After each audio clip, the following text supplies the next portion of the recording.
Au milieu du XVIIIe siècle, les terres fertiles de l'Acadie attirent les colons français, et les communautés acadiennes vivent en paix depuis des générations. Les autorités britanniques dressent des mesures restrictives contre les Acadiens, pris entre loyauté et survie. Le contrôle de la baie de Fundy et des ports stratégiques s'empare des esprits. Des ordres d'évacuation et de déportation sont émis, promettant la sécurité mais imposant l'exil.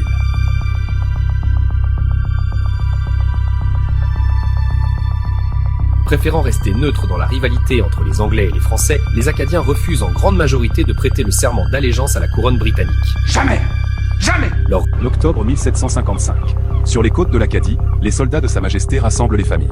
Des milliers de familles sont séparées, leurs biens confisqués, leurs maisons laissées en friche derrière elles. Oh, laissez-le-moi! Idiot! Order, madam. Move aside. Mon bébé, rendez-le-moi!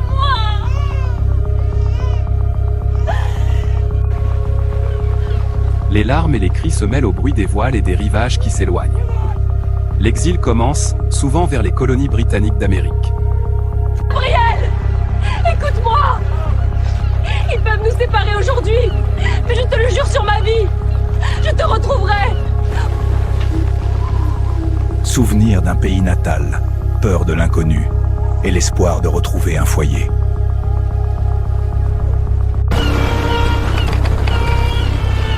On nous arrache à notre terre comme on arrache les racines d'un arbre. Mais je jure, je la reverrai, un jour. Boudreau et Thibaudot sont embarqués dans un autre bateau qui est parti en Louisiane. Nous autres, les Anglais vont nous retourner en France dans le Poitou.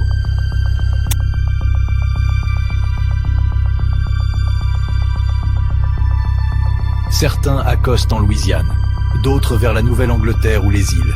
Plusieurs sont même retournés de force en France, mais tous portent en eux la mémoire d'un pays perdu.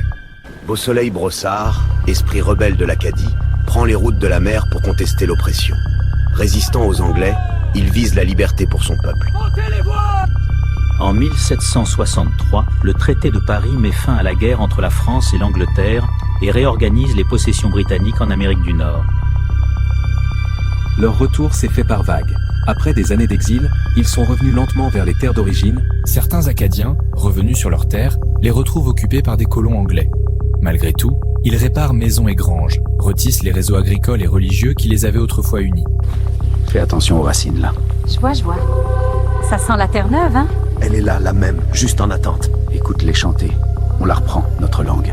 Je t'avais promis que je te retrouverais.